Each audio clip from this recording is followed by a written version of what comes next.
For 12 years, I needed to smoke marijuana or drink alcohol to be able to focus, to quiet my mind so that I could actually focus on a task. If I didn't consume those substances, I was unable to do anything. Now, after I learned how to focus without these substances, my life has changed completely. I went from working as a nurse to a successful senior DevOps engineer making multiple six figures a year. I've grown a YouTube channel to over 110,000 subscribers.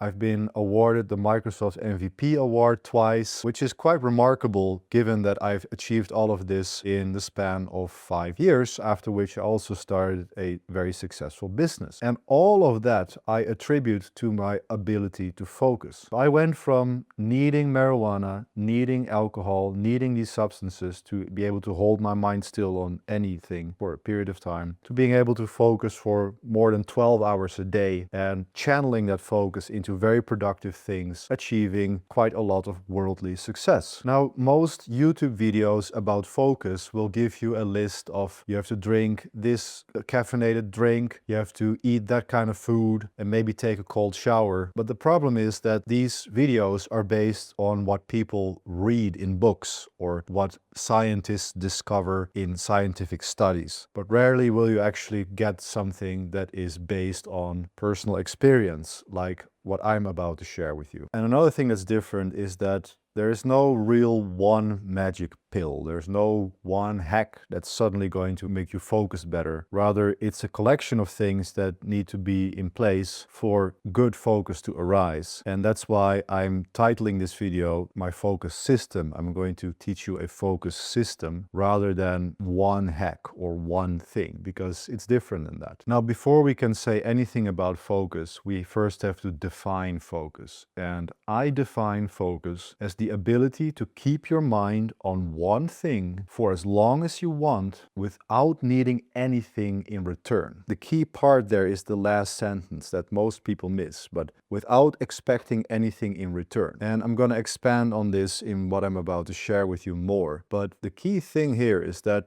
you need to be able to do work that you don't want to do. You want to be able to focus on things that you don't really want to do in the moment without getting an instant gratification. Because in Western society, we are raised to expect instant gratification. You can see it in children. I mean, I'm not a parent. I have no opinions about raising children, but you can see it when a child does something, then they will just look up to their parent and the parent says, "Oh, good job, well done." And that is a way of raising people, but it also conditions you to always expect a result right there in the moment. It removes the ability for you to do something without getting an instant reward. So this is why like short form content, for example, has been rising so much, because you get instant hits of satisfaction by watching something. You get stimulated instantly. You do an action and you get an immediate reaction. And we are conditioned to expect that. But that doesn't really help when you want to do something that needs unsatisfying work done over the long term. So one example is starting a YouTube channel. Now, mine has grown to beyond all my own expectations to over 110,000 subscribers. And if you are watching this and you are not subscribed yet, then please just hit the subscribe button below this video. It's a free way to support the channel. It doesn't cost you anything, but you cannot imagine how much that means to me, because it really shows that what I'm doing is resonating with people in the world. If you haven't, please click the subscribe button, and that will really mean a lot to me. Thank you. When you create a YouTube channel, you have to put yourself in the mind of someone creating a YouTube channel, okay? You create a YouTube channel, you're full of these ambitions, you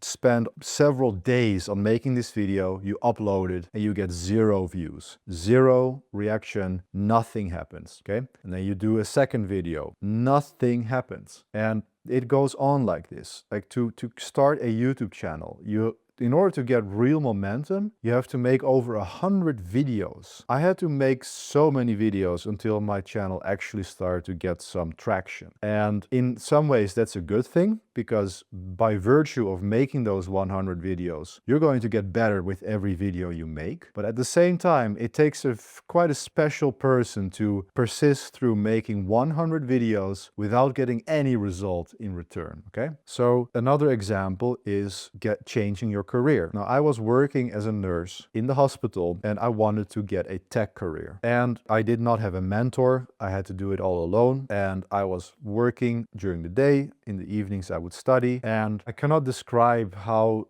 hard it is to not know what to do. So you do your best, you do your courses, you do whatever you think is best. You create a portfolio, you start sending in applications, and then you get just rejected, which does make sense in a way because, hey, I was a nurse, no CS degree, no experience. So it took me a long time to figure out the way to land a job without experience, which is what I now teach to other people. That as well was a long process where I had to study. I had to send applications. I had to keep trying different approaches until I finally, through so much suffering, found what worked. But that required the ability to keep focusing on that goal, that thing that I wanted to achieve, to keep doing that without getting any reward, without getting anything in return. So focus is more than just what you would regularly or normally associate with focus. It's more about being able to sit down for an hour and study. It's that, but it's also to be able to do that for a year, 2 years, without getting any result. So that's a very important nuance that people who just read something in a book, they don't have that experience, so they won't know. Now, Focus OS, the system I created out of my own experience to teach people how to focus, is based on the following analogy. Imagine you are walking outside in the darkness with a lantern in your hand, and the lantern shines out a beam of light. So you're in the dark, there's nothing around you, and when you hold the lantern, there is like this circle of light around you. Okay? And as you're holding the lantern, there are many different things that can happen. So your hand will shake. If your lantern is bright, the beam of light, it can grow bigger or smaller depending on how clear the lantern shines. So if the battery goes down in the lantern, then the light will dim, it will weaken, and then the beam gets smaller, etc. So keep this image in your mind as we are going to dive into my focus system. And the first element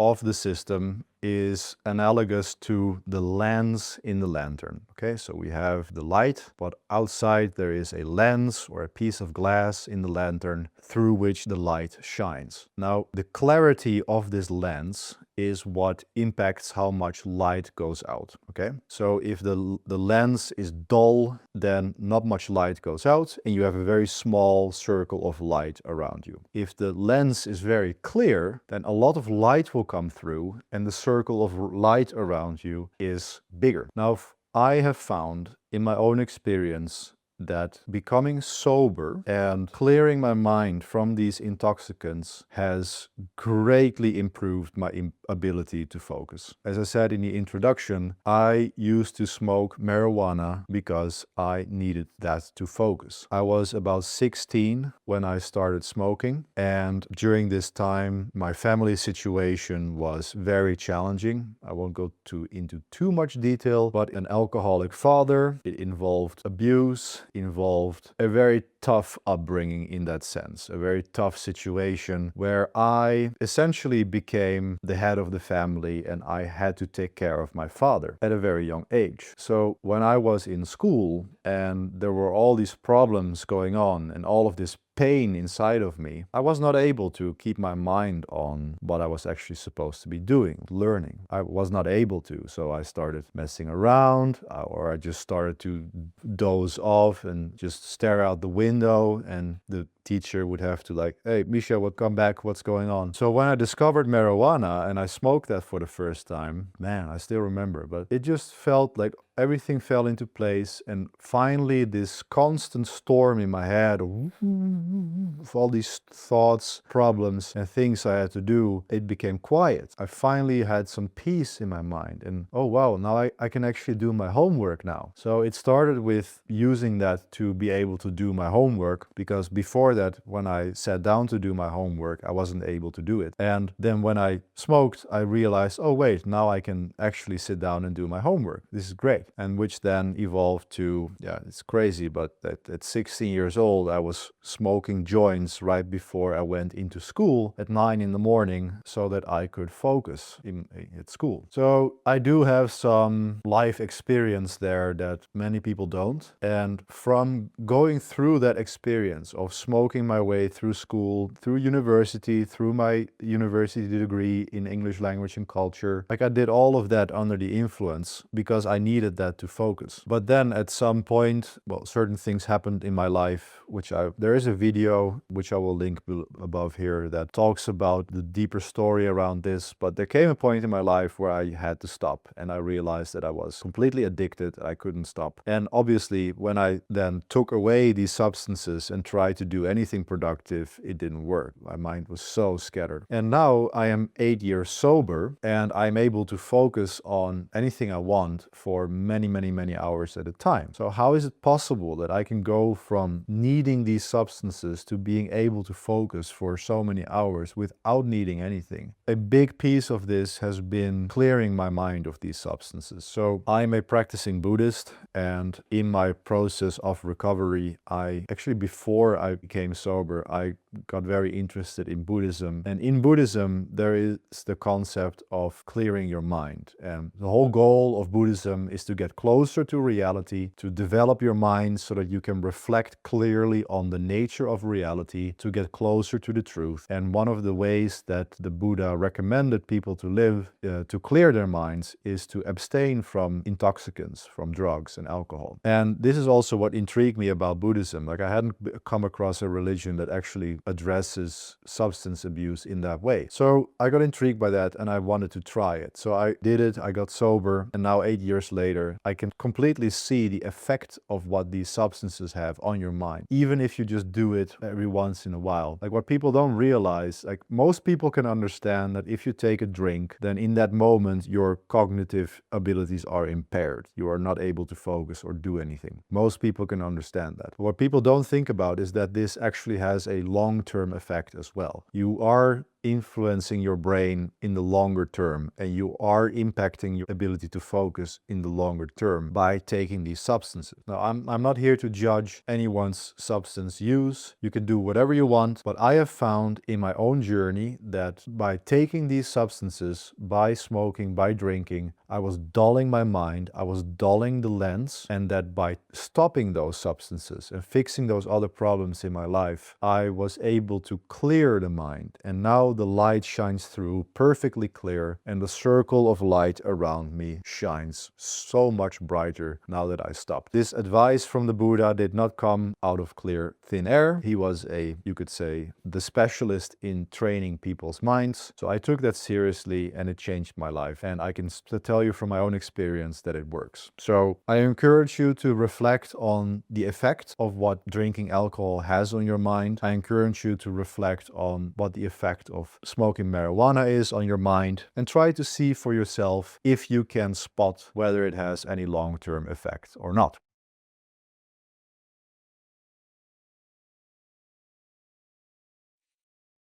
Now, the second element of the system is analogous to the hand holding the lantern. Okay, so now we know how to clear the lens so that the light can shine through. But now the problem is that when I'm holding my lantern, it is just shaking all about, and I'm not able to actually focus the light beam on anything and revealing what I needed to reveal. So if my hand is constantly shaking, I'm not able to actually direct that light beam. And the main breakthrough for me here was that rather than like focusing on the thing, finding like the hack that makes you aware in the moment, so that, oh, now I can sit for an hour, or now I can do it. Like most people approach it like, I have to do this thing, or I have to do that thing right before I sit down to focus. I need to take this pill, or I need to adjust this thing on my desk, and that is going to impact your ability to focus. But rather, the insight I found is that what you do outside of your focus time, what you do outside of your studies, is what actually impacts your ability to focus. So rather than finding something that's going to improve improve your focus and using focus to improve your life. Rather, you have to change your life to improve your focus. It's a very important point, so I'm going to repeat it. Like, rather than wanting to improve your focus to improve your life, so getting better focus to getting result XYZ in your life, rather you have to change your life to get better focus. It's more about everything you do outside of your focus studies or whatever it is that you're doing, that you're focusing on, that is going to help you. And the story I'll tell around this is when I left the monastery. So as some of you may know, I spent 2 years in a Buddhist monastery, and that was of course a life-changing experience for me. But when I was in the monastery, we didn't use internet, almost not, only for monastery business, no music, no games, no entertainment, no stimulation. And of course, I was celibate. No masturbation, no contact with women, nothing. So you can imagine then when you spend 2 years there and then you come out of it, then I'm a man, there's only one thing you then think about. I wanted to attract females and to get laid, basically. So I was focusing, I was like trying to achieve all these things. I wanted to get in shape. I was on Tinder. I was like optimizing my profile there. And at the same time, I also needed to fix my career. Quite an important detail. So I was doing all of these things at the same time, logically, because I spent those 2 years in seclusion, and then I'm back in the world. There was so much that I wanted to do. So I understand why that happened, but I did learn from that experience. And what I learned was that I was, taking the Tinder example, I was talking to these women on Tinder, and then again, instant gratification, right? You swipe, you get like, oh wow. You send a message, you get a message in return, direct response. So that really impacts you. And when you're doing these activities, then when I was sitting down to study, when I was sitting down to what I wanted to do, which was to change my career, when that happened was I was sitting there in the moment, and because I wanted to study, then I'm going to focus for 1 hour now. I'm going to study on this topic for 1 hour. Sitting down, working, and then as I was doing this study, then after about 5 minutes, in the back of my mind was like, oh, I send this message. I wonder if I did the right thing there, or wonder what she's gonna say. And then this girl, I sent a message like 3 days ago, but never got a response. What's going on there? And before I knew, I was like 10 minutes in, I had my phone in my hand again and I was doing something. And it wasn't until I really made landing the job my sole focus in life and eliminating all of the rest that I actually was able to get this extremely elite level of focus that I have now. Because what I was doing outside of my goals, achieving my goals, which was to land the job. And yeah, maybe I should clarify that I was already trying to land a tech job before I went into the monastery. So there were periods when I was working as a nurse and I was studying, applying, didn't go anywhere. And then I spent 2 years in a Buddhist monastery. And after that, I again tried. So everything I did outside of studying was impacting studying was my object of focus at that time. Everything I did outside of it was impacting it. So for you have to realize that everything you do outside of your focus period is affecting it. I wouldn't recommend combining searching for a partner with achieving other goals in life. Like, one thing is enough already. And if you do too many things at the same time, you're going to distract yourself. These things are going to creep in with each other, and what you do outside of those sessions is going to impact what happens in those sessions. So that is the element that keeps the lantern still, that your hand still. Now you can actually, I have a big beam of light. I can see clearly around me. I can see around me, and I can hold it steady so that it's not moving around all the time. Now the next piece of the analogy, the third piece, is where am I directing this beam? Okay? Because when you're walking in the darkness, you only see just what's around you. And if you move the lantern a little bit, you can see a little bit further. But there's no way of seeing what's 1 kilometer beyond because your light doesn't shine that far away. So the ability to point this in the right direction is an extremely important element of focus. And this relates to what I was saying earlier about doing work without getting an instant result. Like when you set the goal of landing a job, for example, it's a long, hard, and arduous project, especially if you do it without a mentor. I mean, with landing a job, I mean changing your career, like I did from nurse to DevOps. But what's crucial here is that you have that ability to point it that way. And many people don't even have that ability. They think they know, and I struggle the same with this. When I started my business, I thought I had to work on this, and that. And then I invested tens of thousands of dollars into business coaches, mentors, etc., who were able to look at my business and say, hey, you're on the wrong track here. You need to be focused on this. The same happened in my tech career. I thought I really needed to focus on that tool and that programming language. But fortunately, I had mentors who said, no, that's the wrong direction. You need to go in that direction instead. So it's extremely important that you learn how to set goals properly. And yeah, to teach you how to do that properly is already beyond the scope of this video because we're already getting long here. But this is an extremely big part of Focus OS, which I teach to my private students in KubeCraft, is to teach them how to set their goals properly. And then I host calls, so they show their situation to me, and I help them there to actually pinpoint the right direction for them. So this element of focus is not necessarily something you can always do on your own. Like I regularly need to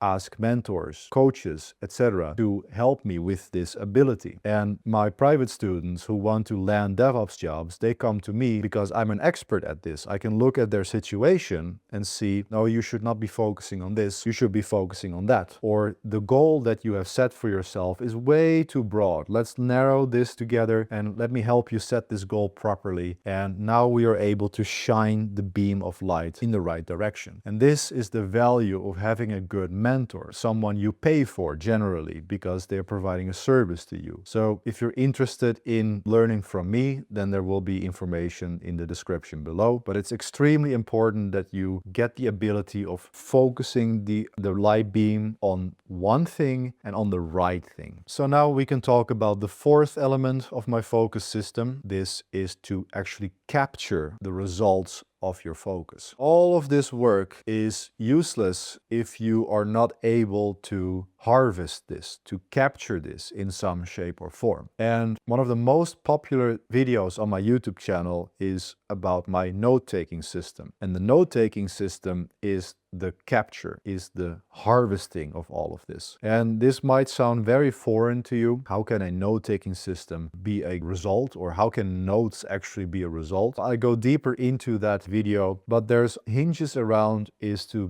building your own repository of knowledge, but also to use that knowledge itself to clarify your thinking through writing. So if you can write about something clearly, you can think clearly. If you cannot write about something, then the thoughts you have around it are not clear enough. If you're not able to articulate something in writing, then you don't understand the topic at all. And this is where this capture is so important, that you are able to put things in your own words and being able to articulate them. Now, if you want to learn more about this, I have a free note-taking system that you can get by clicking the link down below. It is completely for free, and this will be a good step for you to start harvesting what you have. This is about as deep as I can go in the scope of this video because we're getting long. It's an important element that you start harvesting what you learn, and what I share in the link in the description is going to go deeper into that and show you how to do it. And it's completely for free. And now the fifth and the last element of my focus system has to do with training. So just like anything else in life, anything else you do,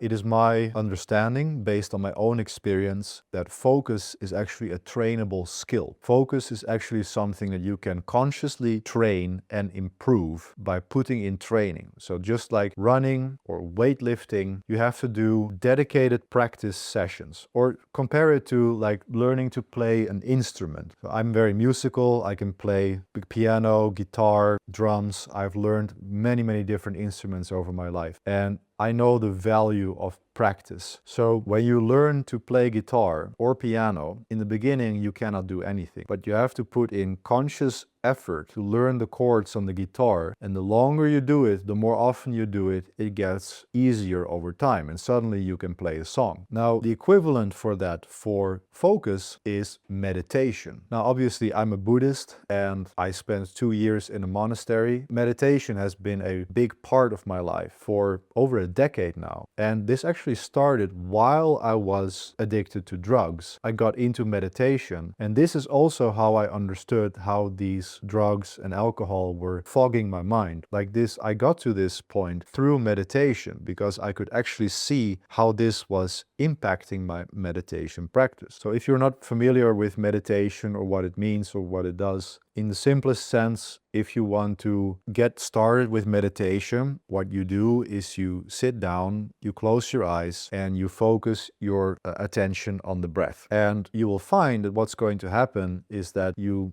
breathe in and out maybe once or twice, and all of a sudden your mind wanders off to whatever you were thinking about earlier. Oh, I need to go to the shop today, blah, blah. And after 10 minutes you go back, oh wait, I was supposed to focus on my breath. So you're coming back again, and then you inhale a couple of times, you are concentrate on that, and then boom, you are gone again. Now, in its simplest sense, the goal of meditation is to be able to hold your mind still and to focus only on that particular object. And this is why in meditation we use something boring like the breath, because it's very hard to keep your focus on that. But the training then is to constantly reel yourself in, to constantly bring your mind back to the meditation object. And yeah, if you do that for over the span of many years, if you do that consistently, you get better at reeling your mind in, and you will find that you're able to concentrate on this boring thing for longer and longer stretches of time. So when I spent 2 years as a Buddhist monk, we meditated for about 4 hours a day normally, but there were also periods where it was more intense, where we would ramp it up to 8 to 12 hours a day. So can you imagine what that does to your mind if you sit down, focus on one thing for 12 hours a day, and constantly reel it in? And then before and after the monastery, I still meditate 1-2 hours a day. You can imagine what that does to a mind. Like if you get so adept at reeling your mind in constantly, then this is actually the purest way of how you can directly train your focus and concentration. Now, when you start out like this, it's going to be extremely hard, and I've done this for over a decade now, and I have a lot of experience with it. I trained with a meditation teacher intensely at a monastery for over 2 years. So like I would love to talk more about it, but I have no idea if my YouTube audience has any interest in it. So if this whole focus system has been of value to you so far, please let me know in the comments. But also, if this meditation angle, if this piques your interest, if you want to hear more about it, then let me know, because I would like to share more about it. Like it is something I'm actually very passionate about, which has had a big impact in my life. So let me know in the comments. So now with this system, we are able to walk with the lantern, we can shine the light, we can direct it in the right direction, we have the beam of light around us, which we're harvesting, and then the meditation piece is actually how long you can hold the lantern upright, because after a while your arm starts hurting. And that is the entire focus system that I teach to my paid students in KubeCraft. But it is only the high level, right? And many people need a lot of attention, and they need to have the note-taking systems, the goal-setting systems, and all of that, besides all of the other stuff that I teach. But all of it is designed around getting outcomes and getting, in this case, I'm helping people to land 6-figure tech jobs. So if you've watched this video until the end, maybe this teaching style is resonating with you, and maybe you get a sense that I think about things a little bit differently than what you would get on a Udemy course on learning Kubernetes or something like that. So what I teach in KubeCraft goes much, much deeper than this. You will learn how to actually implement it, how to set goals, which is what I call Focus OS. So if you want to learn how to land a 6-figure tech job, if that is something that you want, and if you want to learn that from someone who went through this whole journey from nurse to DevOps engineer and who learned how to focus without drugs, then you can check out the link in the description below. I would like to welcome you as my student. I have over 800 students at this point, and we are landing jobs about once a week. So the fact that you are still watching this is a sign that you are resonating with my teaching style, and I think that might work out really well for you. But that's only if you want to actually get that outcome, right? If you want to land a tech job and change your life, because it has certainly changed mine. The details of that are in the description box below. If you would like to become my student, follow the link and my team will help you out with that. If not, then I hope this was valuable to you, and I will see you in the next video.